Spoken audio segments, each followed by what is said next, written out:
కొంచెం వెనక్కి పెట్టే మారణ వీటిని మీరు ఉపయోగించాల్సిందిగా కోరుతున్నాను. సార్ సార్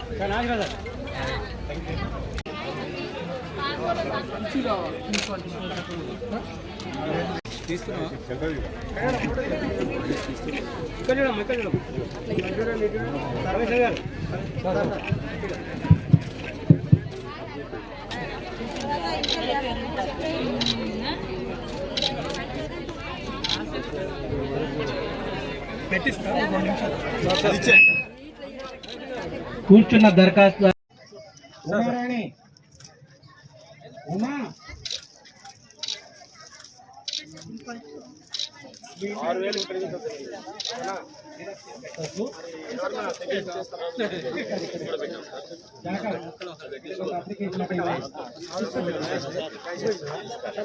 ఉంది.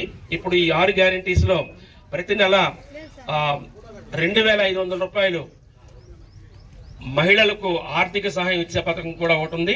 అదేవిధంగా 500 రూపాయలకే గ్యాస్ సిలిండర్ ఇచ్చే పథకం కూడా ఉంది. సో ఈ రెండింటిని కూడా మీరు కావాలి అనుకున్న వాళ్ళు టిక్ పెట్టాలి. అర్హత ఉంది మాకు, మేము తప్పనిసరిగా దీనికి అర్హులు అని మీరు భావిస్తే ముందు మీరు టిక్ పెట్టండి. తర్వాత ఎంక్వైరీ విషయంలో మళ్ళీ మీకు చెప్పడం జరుగుతుంది.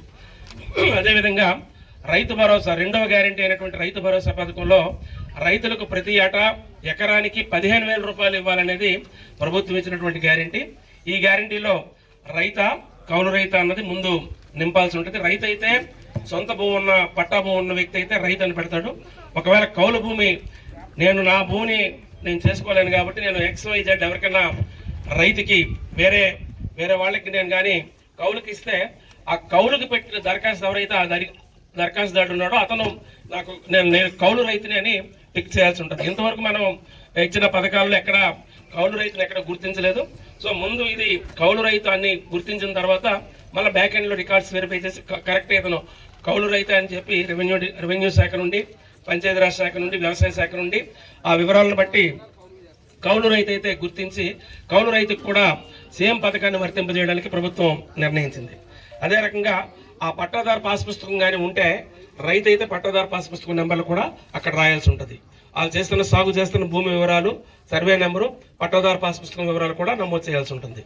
అలాగే వ్యవసాయ కూలీలకు ఏటా 12,000 రూపాయలు ఇచ్చే పథకం, ఒకవేళ వాళ్ళు దారిద్ర్య రేఖ దిగువన ఉండి మేము వ్యవసాయ కూలీ చేసుకుంటున్నాం, మాకు ఏ రకమైనటువంటి భూమి లేదు అనుకున్న వాళ్ళకి ప్రభుత్వం ఇచ్చిన గ్యారంటీల్లో 12,000 రూపాయలు అంటే ప్రతి సంవత్సరానికి 12,000 రూపాయలు ఇచ్చే పథకం కింద ఒకవేళ ఉపాధి హామీ జాబ్ కార్డు కానీ ఉంటే ఈ 12,000 రూపాయల పథకానికి నాకు అర్హత ఉందని ఆ పథకానికి టిక్ చేయాలి.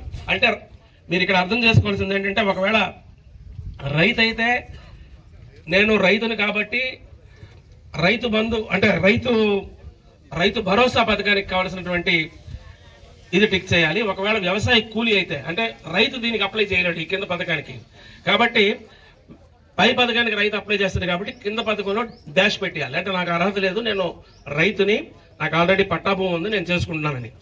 జాబ్ కార్డు ఉన్న వాళ్ళు అయితే మాత్రం రైతు వ్యవసాయ కూలీకి ఏటా 12,000 ఇచ్చే పథకాల కోసం టిక్ చేయాల్సి ఉంటుంది. అదేవిధంగా ఇందిరమ్మ ఇండ్లు పథకంలో ఇల్లు లేని అర్హులైన కుటుంబాలు ఇంటి నిర్మాణానికి నాకు ఆర్థిక సాయం కావాలి అనుకునే వాళ్ళు అక్కడ టిక్ పెట్టాల్సి ఉంటుంది.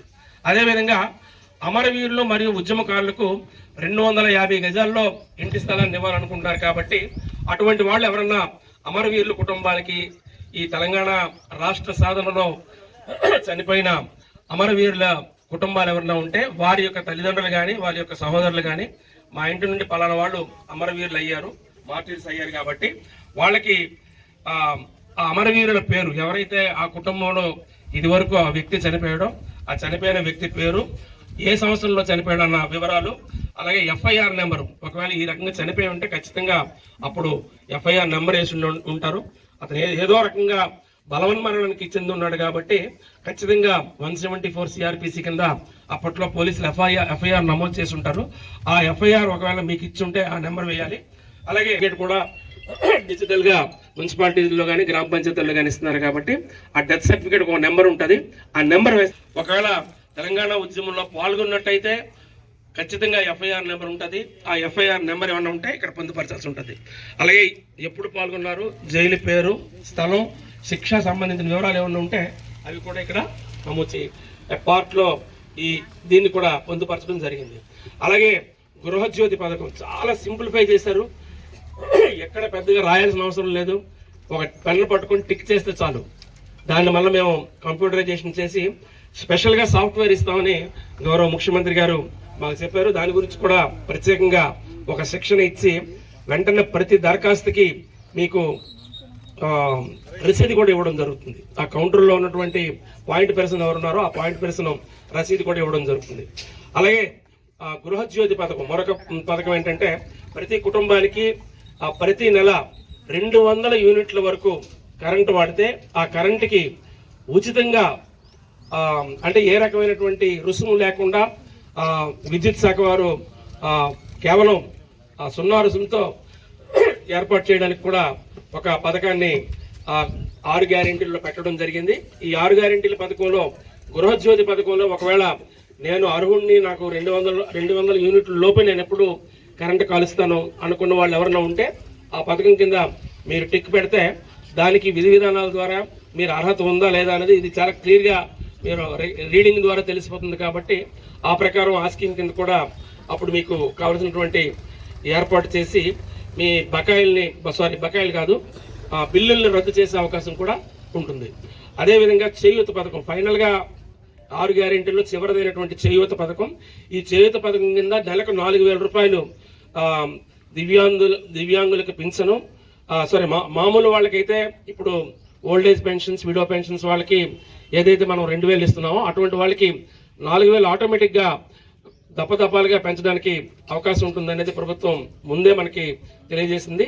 ఆ 4,000 రూపాయలు ఏదైతే ఉందో ఒకవేళ ఆ పథకంకి అర్హులైతే ఆ పథకంకి టిక్ పెట్టాలి. దివ్యాంగుల పెన్షన్ కానీ అదే దివ్యాంగులైతే ఇది వరకు ఏదైతే 3,000 రూపాయలు పెన్షన్ ఉందో అది 6,000 రూపాయలకి పెంచడం కోసం దప్పదప్పాలుగా పెంచడం కోసం ప్రభుత్వం హామీ ఇచ్చింది. కాబట్టి 6,000 ఒకవేళ వికలాంగులైనతో ఆ సదరం సర్టిఫికేట్ నెంబర్ వేసి టిక్ పెడితే 6,000 రూపాయల పథకం కోసం ఇందులోని మీరు దరఖాస్తు చేసుకున్నట్టు వీలవుతుంది. కాబట్టి ఇందులోని ఇప్పుడున్న రకాల పెన్షన్లు ఏవేవంటే వృద్ధాప్య పెన్షను, వితంతు పెన్షను, గీత కార్మికుల పెన్షను, చేనేత కార్మికుల పెన్షను, డయాలసిస్ బాధితుల పెన్షను, ఎయిడ్స్ వ్యాధిగ్రస్తుల పెన్షను, బీడీ కార్మికుల జీవన భృతి, ఫైలేరియా బాధితుల పెన్షను, ఒంటరి మహిళ జీవన భృతి, బీడీ టేకేదారు జీవన భృతి, ఇన్ని రకాలుగా సుమారు 10 రకాల పెన్షన్లని ఇందులో పొందుపరచడం జరిగింది.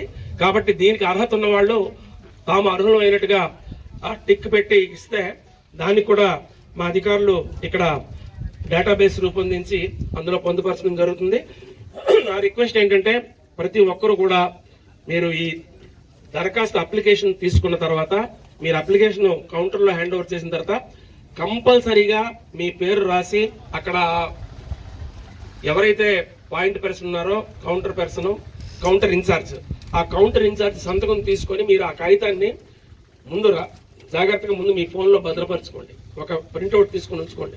ఒకవేళ ఫ్యూచర్లో అన్నిటికీ కూడా ఈ రసీదును బేస్ చేసుకునే మీకు సంబంధించినటువంటి మీరు ఇచ్చారా లేదా అన్నది మాకు తెలియాలంటే ఫ్యూచర్లో రిఫరెన్స్ కోసం ఈ రసీదు ఉంటుంది. కాబట్టి ముందు దాన్ని మీ ఫోన్లో ఒక ఫోటో తీసుకొని దాన్ని భద్రపరచుకోండి. ఈ రసీదును కూడా భద్రపరచుకోవాల్సిందిగా నేను తెలియజేసుకుంటూ మరి గత వారం 10 రోజుల నుండి ఈ ప్రోగ్రాం కోసం గౌరవ ముఖ్యమంత్రి గారు జిల్లా కలెక్టర్స్ కాన్ఫరెన్స్ పెట్టిన తర్వాత అనేక స్థాయిలో అధికారులకి సేమ్ అదే రోజు సాయంత్రం ఒక ఆన్లైన్ ద్వారా ట్రైనింగ్ ఇవ్వడం జరిగింది.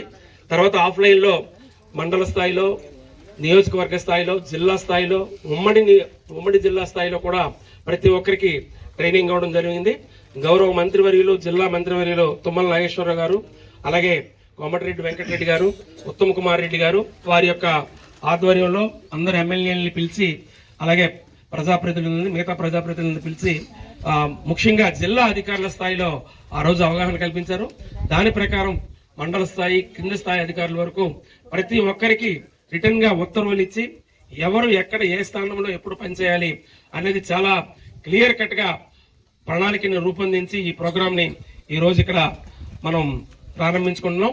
ఇందుకు గాను ప్రత్యేకంగా మీ అందరూ ఇక్కడ వచ్చినందుకు ధన్యవాదాలు తెలియజేసుకుంటూ మీతో పాటు మీ చుట్టుపక్కల ఇళ్ల వాళ్ళు ఎవరన్నా ఉంటే చెప్పండి. ఇది ఈ ఒక్కరోజే కాదు, రేపు ఎల్లుండి డిమాండ్ బట్టి అలా పెంచుతూనే ఉంటాం. అలాగే 6వ తేదీ వరకు కూడా మీకు అవసరం అనిపిస్తే ఇక్కడికి వచ్చి దరఖాస్తులు ఇచ్చుకోవడానికి అవకాశం ఉందని మీ అందరికీ తెలియజేసుకుంటూ మరి ఈ ప్రోగ్రామ్ కి విచ్చేసినటువంటి చైర్పర్సన్ గారికి అలాగే మిగతా పెద్దలందరికీ కూడా నమస్కారం తెలియజేసుకుంటూ ఈ ప్రోగ్రామ్ ని ప్రతి ఒక్కరూ సద్వినియోగం చేసుకోవాల్సిందిగా సెలవు తీసుకుంటున్నాను. Thank you.